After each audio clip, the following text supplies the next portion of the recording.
You build your life every day, nail by nail. But Elias made a terrible mistake. He didn't know the house was for him. Chapter 1. The Master of Wood. Elias was not just a carpenter. He was an artist. For 40 years, the sound of his hammer was the heartbeat of the valley. He knew every type of wood, the strength of oak, the sweet smell of cedar, and the beauty of cherry wood. People traveled from far away to see the houses he built. He believed that a house was not just a building, it was a sanctuary for a family. However, time passes for everyone. Elias's hands were now stiff, and his back ached at the end of every day. He dreamt of quiet mornings, drinking tea, and watching his grandchildren play in the garden. One Monday morning, he went to his boss's office and said, "Sir, my tools are heavy now. It is time for me to retire." Chapter 2. An Unexpected Request. The boss, Mr. Thompson, looked at Elias with sadness. Elias was the soul of his company. "The valley will not be the same without you, Elias," he said. But then he paused and looked at a set of blueprints on his desk. "I understand, but I have a final request. It's a special project for a very important person. Can you build just one more house? Do it for our long friendship." Elias looked out the window.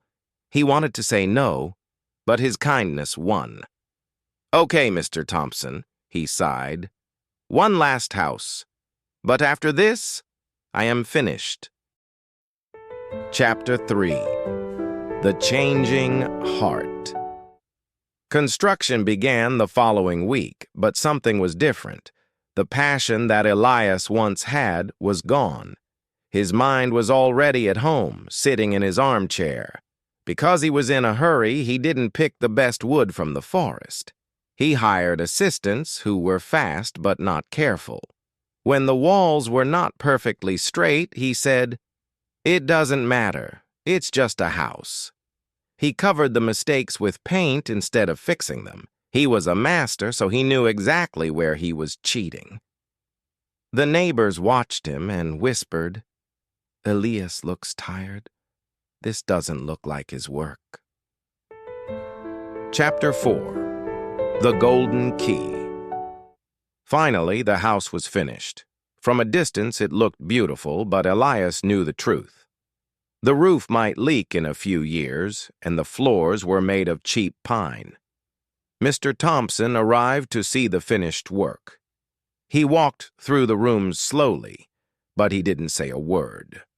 When they reached the front door, the boss turned to Elias with a warm smile. He reached into his pocket and pulled out a golden key. He placed it in Elias's rough hand. "Elias," he said, "this house is for you. It is my retirement gift. You have built so many homes for others, now you will live in your own." Chapter 5. The Bitter Lesson. Elias felt like he had been hit by lightning. He stood in the hallway of the house he had built so poorly. He looked at the thin walls and the cheap doors. He was ashamed. "If only I had known," he thought. "If I knew I was building my own house, I would have used the best oak.